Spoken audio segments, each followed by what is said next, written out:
Hola, buenas tardes, bienvenidas, bienvenidos. Qué enorme alegría, la verdad. Eh, es un sueño, un sueño desde hace muchos años. eh, y bueno, las utopías, como decía Mario, hay que perseguirlas, hay que militarlas. Este es un ejemplo. Eh, Me toca a mí presentar a alguien a quien conocí a través de un teléfono celular. Eh, lo había leído en alguna oportunidad y gracias a las herramientas tecnológicas eh, apareció en mi vida Perfecto Andrés Ibáñez.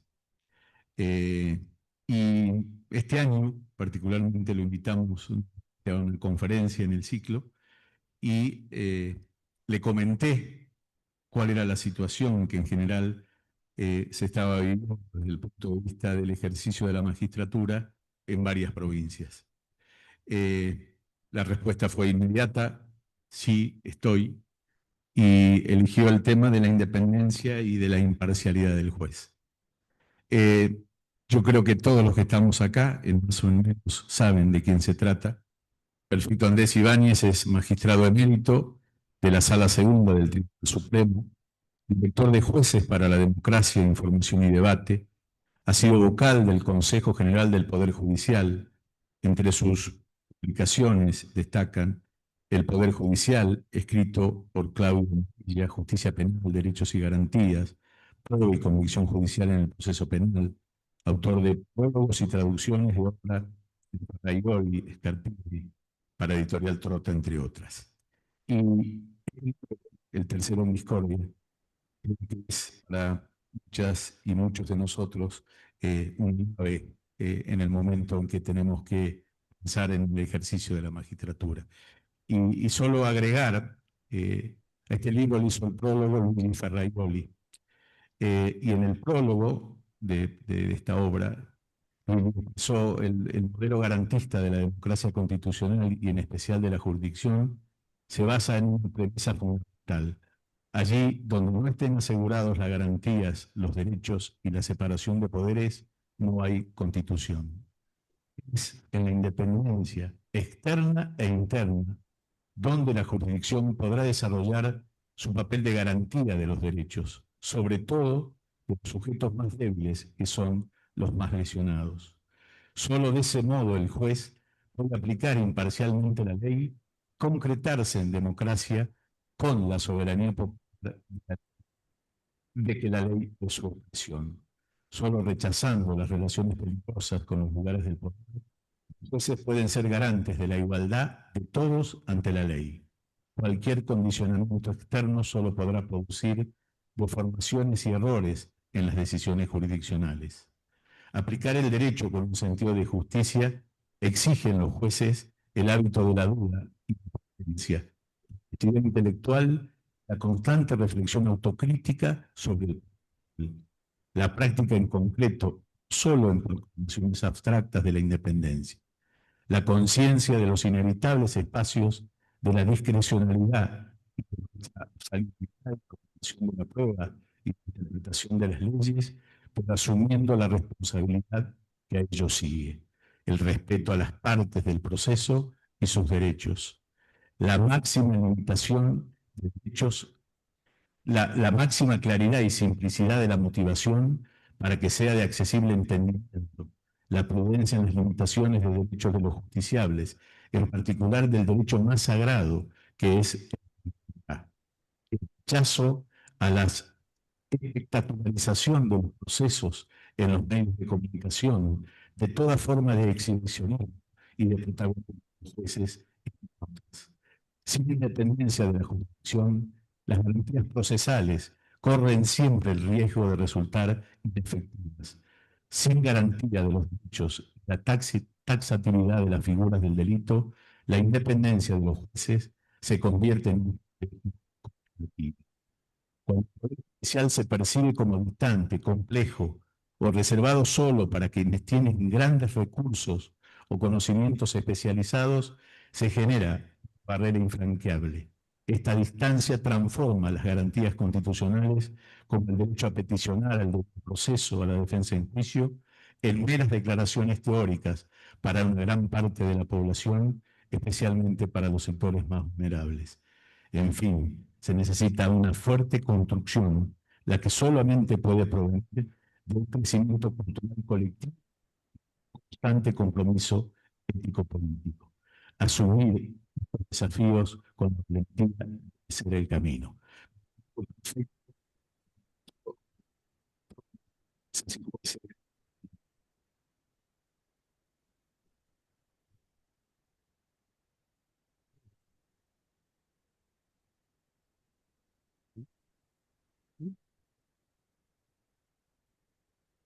Ujú. ¿Estás listo? Sí, pero, Sí, a ver, sí, ahí está. sí, ¿puedo? Es que, Sí, vuestra voz me llega muy mal. ¿Me escucháis bien, no? perfecto, te escuchamos De perfecto. acuerdo, muy bien.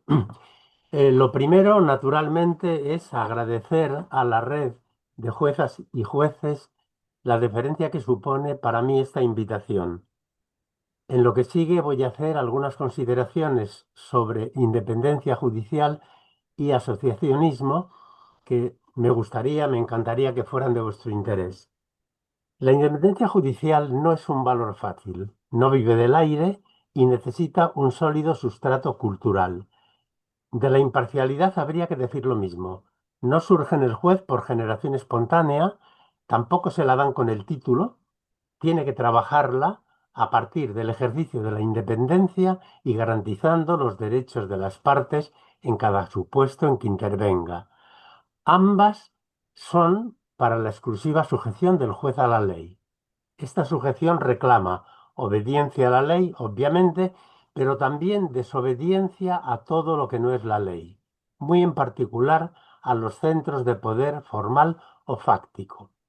Y en este punto es importante tener en cuenta que también los marcos institucionales pueden constituir una fuente de riesgo para la independencia, porque los centros de poder son espacios no de la angélica política de la polis ideal, sino de la partitocracia.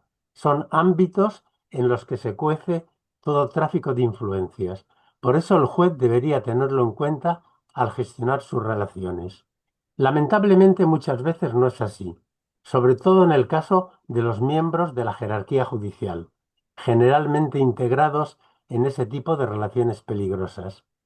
Pero ojo, estas no son el único peligro para la independencia. Una importante fuente de riesgo existe también dentro de nuestra propia organización. Lo expresó muy bien Calamandrei en sus famosas lecciones de México del año 54, al hablar de los peligros de la carrera. Una organización jerarquizada y vertical, una pirámide que hunde su vértice en la política en acto y que permite el control del juez a través de la administración de sus expectativas profesionales. En el modelo organizativo napoleónico que ha sido el dominante en este ámbito, con objeto de gobernar políticamente a la magistratura y para hacer imposible su independencia, se han dado estas constantes a las que me refiero. Por eso, por eso, el juez de este antimodelo carece de independencia externa, la magistratura no es externamente independiente y, por otra parte, el juez concreto no tiene independencia en el plano interno. Es, pues, en lo externo una justicia gobernada políticamente. Y por otra parte, existen formas de poder jurídico-administrativo de unos jueces sobre otros que neutralizan su independencia en el plano interno. En realidad es un régimen organizativo ad hoc ideal para inducir a la sumisión. Y es el que ha prevalecido en Europa y en los países de su área de influencia.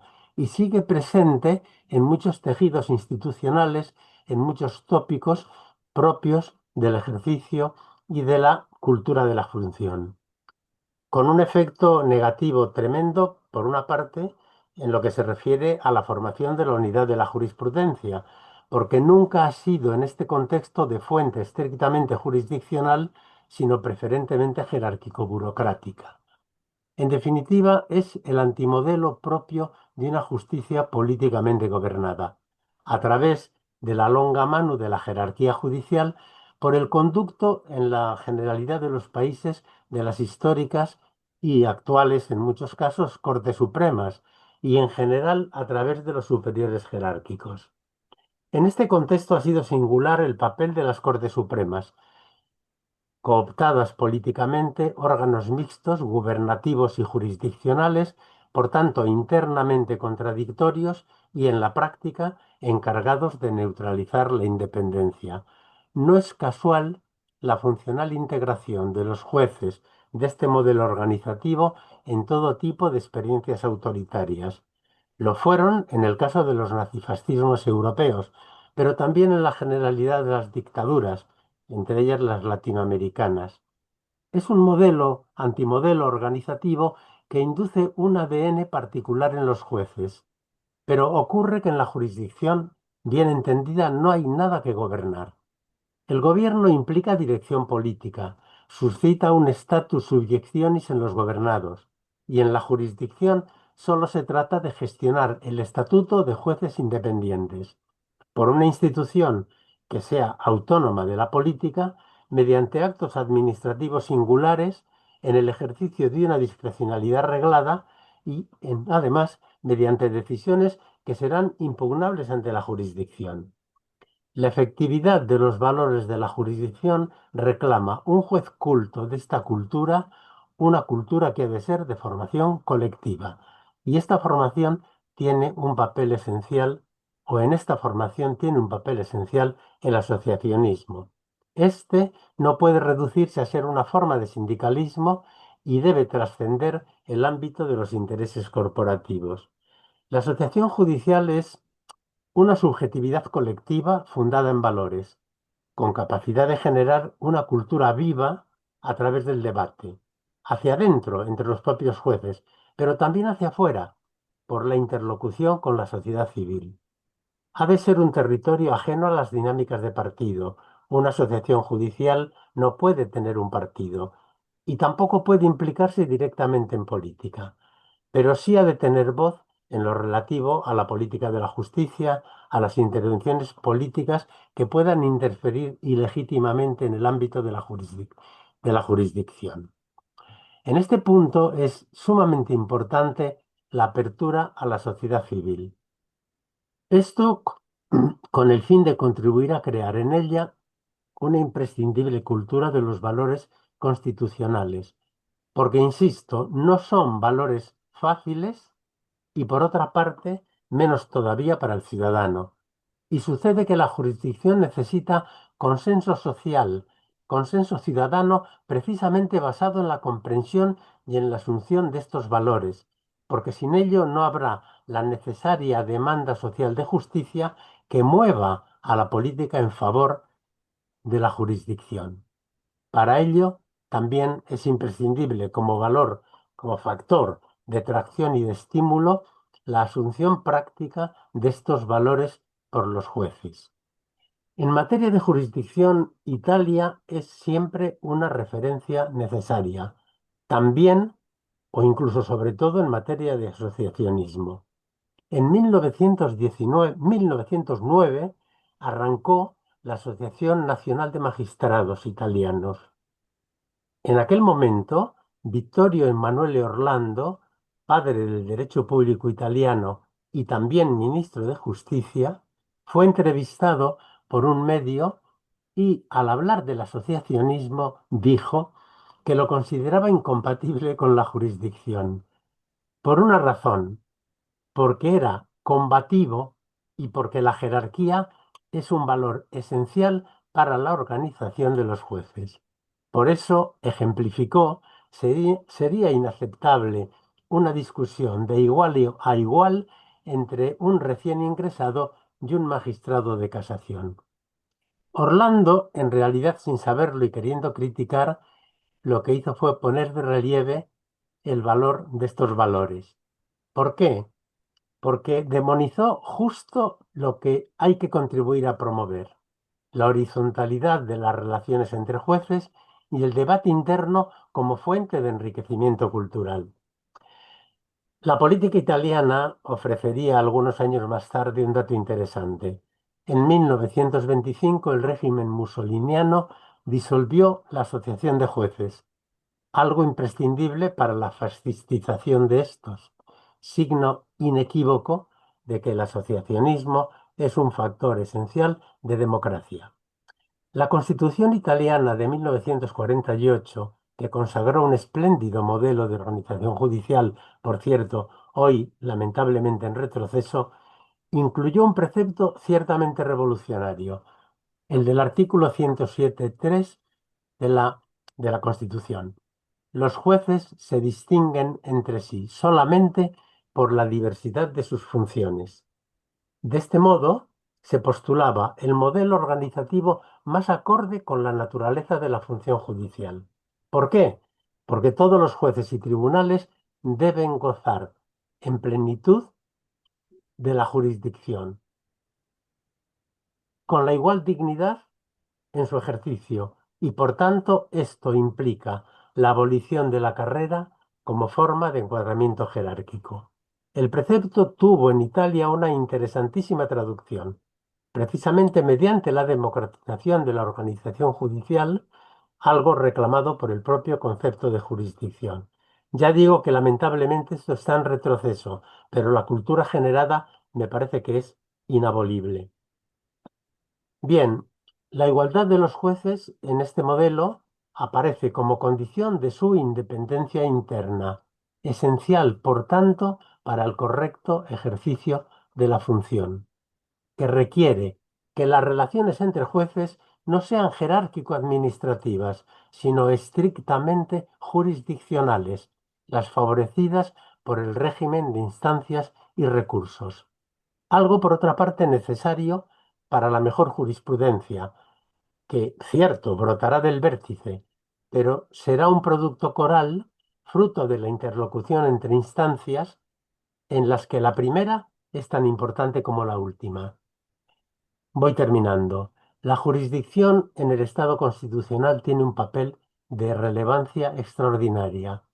Es el poder de decir el derecho, sí, pero ahora en garantía de los derechos fundamentales de todos, frente a todos, incluidas las instancias de poder. Esto hace de la jurisdicción una instancia contramayoritaria, por eso especialmente incómoda. ¿Mm? Cierto, esto produce como consecuencia que en el Estado constitucional la jurisdicción aparezca como un poder reforzado, por tanto, necesitado de un plus de legitimación. Este solo puede obtenerse a través de una sólida cultura de la independencia en los operadores judiciales, un ejercicio impecable de esta por un juez cargado de las mejores razones de derecho.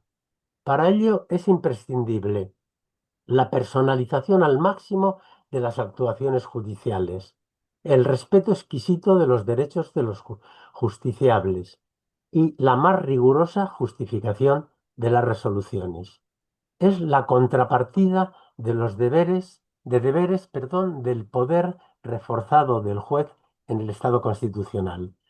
Benjamín Constant vio tempranamente en el incumplimiento de estos deberes, desde luego, una intolerable ilegalidad de los agentes de la legalidad, una ilegalidad paradójica, pero también, y me parece interesantísimo, una falta de autoestima. Dijo, el juez mal profesional, el juez que no garantiza derechos, que no cree en las garantías, tiene un problema de autoestima. Creo que Constant tenía razón.